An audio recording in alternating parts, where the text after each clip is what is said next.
Assalamualaikum warahmatullahi wabarakatuh. Oke, selamat sore teman-teman ya. Baik dengan saya Firman Herdiansyah. Oke, di video sekarang saya mau bahas masalah overthinking teman-teman ya. Jadi saya lupa dari sekian banyak video saya yang udah saya upload, tapi saya belum ngebahas masalah overthinking. Padahal orang anxiety itu sangat identik dengan overthinking atau berpikir kejauhan teman-teman ya. Dan di sini saya akan bahas apa itu overthinking, terus penyebab, ciri-ciri, juga solusinya teman-teman ya. Nah, tapi sebelum ke pembahasan, sebelum jauh-jauh juga, di sini saya menyapa kalian teman-teman. Jadi selamat sore, terus juga biasanya jam segini lagi ngapain. Terus juga semoga kabar baik, kabar sehat, terus juga bahagia selalu teman-teman ya, jauh dari penyakit, jauh dari musibah, dan selalu didekatkan dengan rezekinya teman-teman ya. Amin. Oke, jadi sebelum ke pembahasan juga, di sini saya mau cerita sedikit teman-teman ya, karena ini jam 5 sore. Jadi saya mau mungkin flashback sedikit teman-teman ya. Jadi saya itu setiap kumat di jam 3 sore sampai Isya teman-teman ya, waktu itu ya. Nah, jam 5 sore ini sangatlah krusial menurut saya teman-teman. Jadi jam-jam krusial itu waktu menjelang maghrib. Itu cemasnya itu ngeri banget dan gak ada penyebabnya. Itu yang buat ngeri teman-teman ya. Dari jam 3 sore itu mungkin kalau misalkan traffic itu jam 3 sore udah naiknya tuh mungkin belum terlalu tinggi gitu ya. Jadi segini, pas jam 5 sore mau menuju maghrib itu udah gini banget teman-teman ya. Udah tinggi banget cemas saya itu. Dan itu nggak tahu kenapa. Jadi harusnya teman-teman ya, jadi saya ingetin lagi di sini, kalau misalkan kamu masih kumat di jam-jam tertentu, seharusnya itu kamu punya waktu produktif di jam tersebut juga. Maksudnya gini loh teman-teman. Jadi kan saya tuh jam 3 sore sampai Isya lah ya.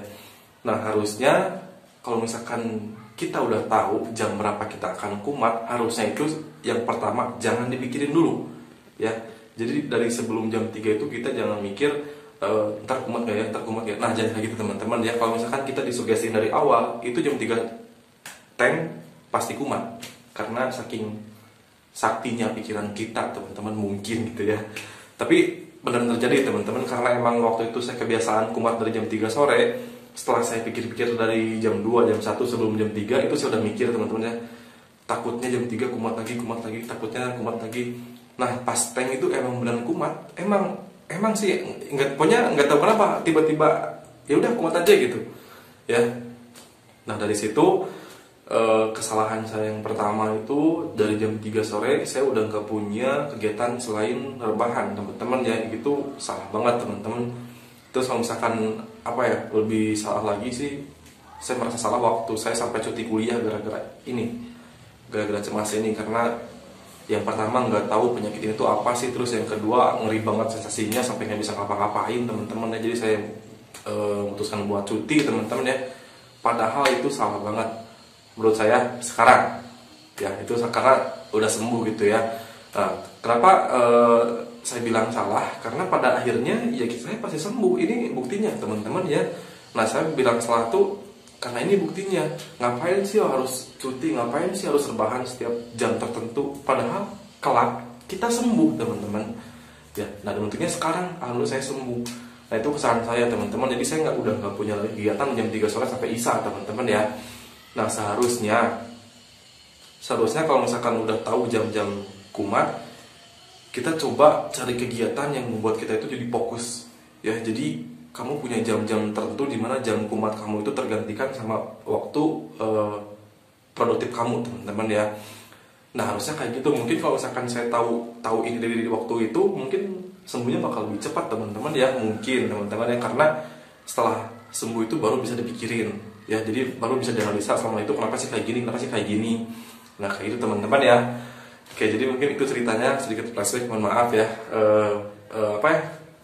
Tujuan saya biar kamu tahu aja sih, kalau misalnya kamu punya jam-jam tertentu kumat kamu, solusinya kayak gitu teman-teman ya. Jadi gantiin jam itu dengan waktu produktif kamu ya, kayak gitu.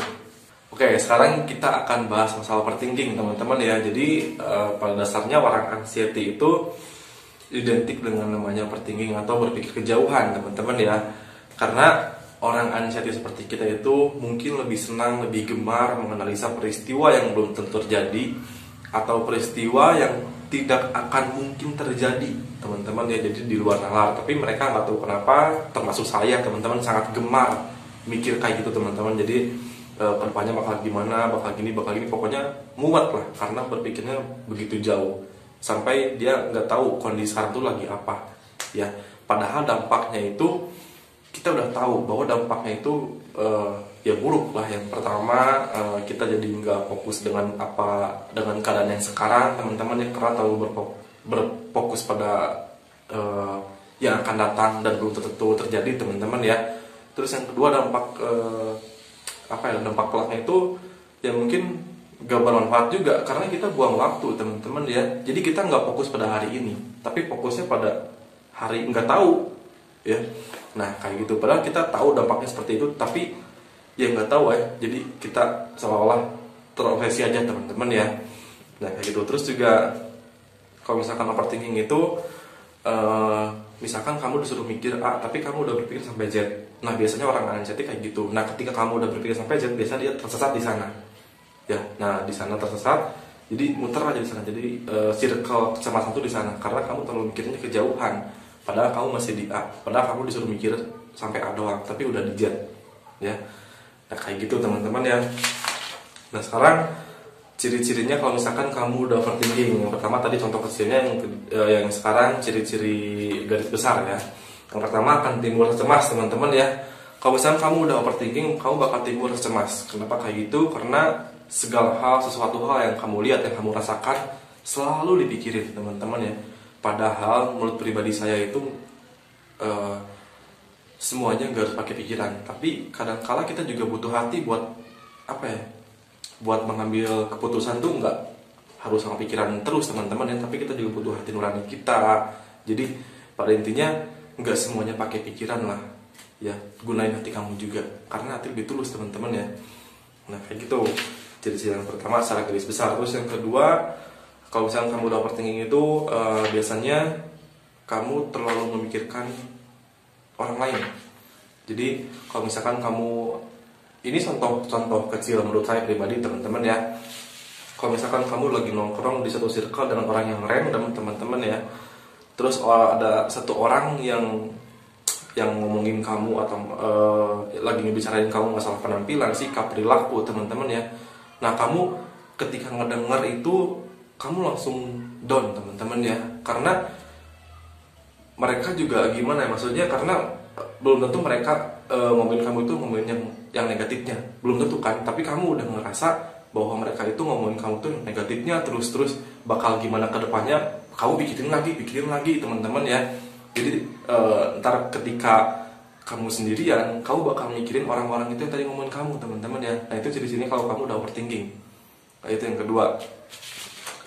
Terus yang ketiga, kalau misalnya kamu udah overthinking, biasanya kamu takut memulai sesuatu karena belum apa-apa, belum melangkah, kamu udah takut duluan, teman-teman. Nah ini yang fatal banget tuh di sini, teman-teman ya. Jadi mau memulai sesuatu aja kamu takut, padahal belum tentu terjadi itu pasti gagal atau pasti apa, teman-teman ya. Kan biasa aja kamu berhasil melakukan sesuatu, tapi karena kamu udah overthinking keburukannya, teman-teman, jadi kamu takut ya.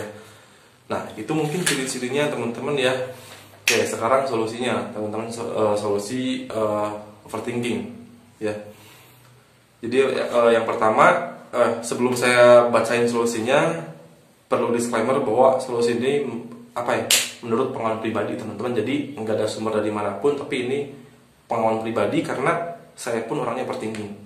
Dan solusinya saya punya sendiri, teman-teman ya.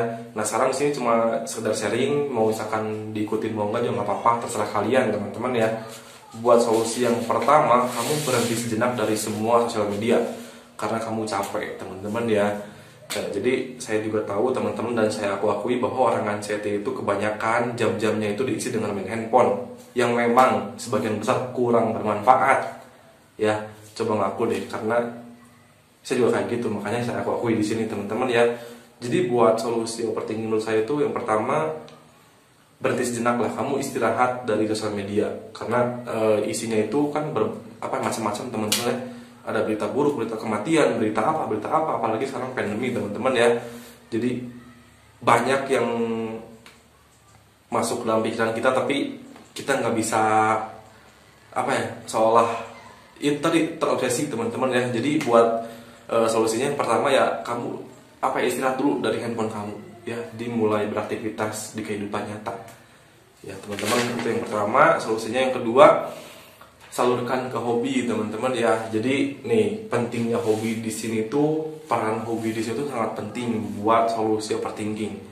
Karena kalau misalkan orang anxiety dikasih diam, dikasih nggak punya kerjaan, dikasih nggak punya jam produktivitas, itu kan kemungkinan besar dia bakal kumat lagi teman-teman ya. Karena emang tugas otak kita itu untuk berpikir ya, berpikir jauhan. Nah, kalau misalkan kita diam gitu, kita bakal kemana-mana, pikirannya bakal kemana-mana. Jadi ya nggak tahu kemana. Pokoknya kalau misalkan fisik kita diam, ini yang bakal jalan ya. Jadi nggak tahu kemana, dan itu emang fungsi pikiran kita. Nah, kalau misalkan kamu punya overthinking terus disalurkan ke hobi, itu mungkin apa ya, bisa ngebantu teman-teman ya. Jadi pribadi saya juga, kalau pengalaman pribadi saya juga, kalau misalkan emang saya orangnya overthinking, tapi kalau ketika dioverkan ke hobi saya itu, jadi tingkat survive itu lebih tinggi. Tapi di hobi teman-teman, bukan di peristiwa yang buruk ya. Jadi coba salurkan di hobi teman-teman ya. Jadi nggak apa-apa kalau misalkan kamu hobinya apa ya, nyanyi, atau misalkan apa ya, kalau misalkan saya ya, kalau misalkan hobi masing-masing lah ya punya. Tapi kalau misalkan pribadi saya itu kan hobinya itu, saya suka bikin game teman-teman ya, bukan main game tapi bikin game. Nah, ketika saya bikin game itu, saya suka kalau misalnya udah overthinking, karena inspirasi itu muncul ketika udah over pikiran kita. Nah, dari situ kita biasanya saya muncul ide-ide baru. Itu kalau pribadi saya, nggak tahu kalau kalian teman-teman ya. Nah, itu yang kedua, jadi salurkan ke hobi.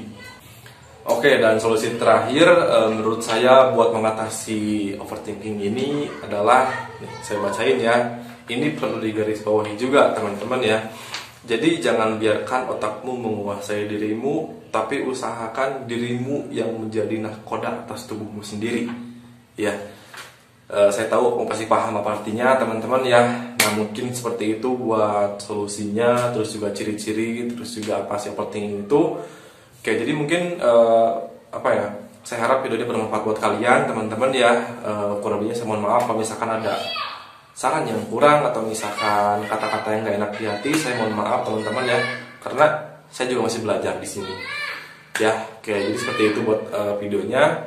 Kurang lebihnya saya mohon maaf ya. Assalamualaikum warahmatullahi wabarakatuh.